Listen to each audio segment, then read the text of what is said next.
and do some kicks. When Emily Dimitriades fell pregnant with daughter Cleo, she had to quit her full-time job as a lawyer. Hi. I had a lot of nausea and vomiting to the point where I couldn't work. I had to give up that. I resigned. Emily now works occasional weekend shifts at a pharmacy, but her husband, Sean Nettleton, is the primary income earner. My engineering role pays more, significantly more, so it's just more financially makes sense for me to do the bulk of the full-time work. It's a common story among families across Australia, and it impacts what happens at home. Who's that in the mirror? Census data found that more than half of employed men do nil or less than 5 hours per week of unpaid domestic work, compared with about 1/3 of employed women. More recent surveys found that women were more likely than men to have spent 5 or more hours on unpaid indoor housework, such as caring for children and adults, cleaning, laundry and cooking and baking. If you were to add that to the economy or call it an industry, it would be the largest industry in the Australian economy, bigger than financial services. Medibank Chief Executive David Koskar says workplaces have a role to play in helping shift how families share the responsibility of unpaid work. He sometimes takes time out of work to care for his elderly parents.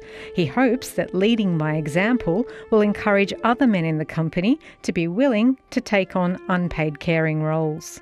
People want their employer to see them as a human being and seeing that they're contributing in all aspects of their life, not just at work.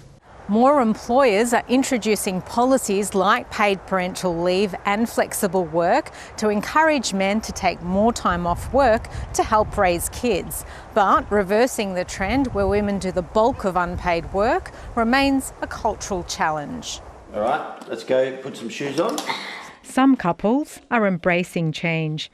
Just before the pandemic, Shane Hearn chose to quit his full-time executive role and take on a new job working from home.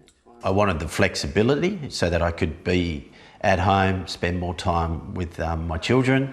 Come on. He now shares domestic duties with his wife Dina, and that's allowed her to refocus on rebuilding her career. It's a beautiful balance to have, being able to give your full self to the things that matter to you. Emily would like to work more hours, and Sean would be more than happy to be a stay-at-home dad. But they say until that's backed with more employer and government support, helping couples to share family duties, the role of women will be limited. The role of a woman is not necessarily just in the family. We can do a little bit of everything, but it does require a lot of support. Support that could help create less sleepless nights for Australian families.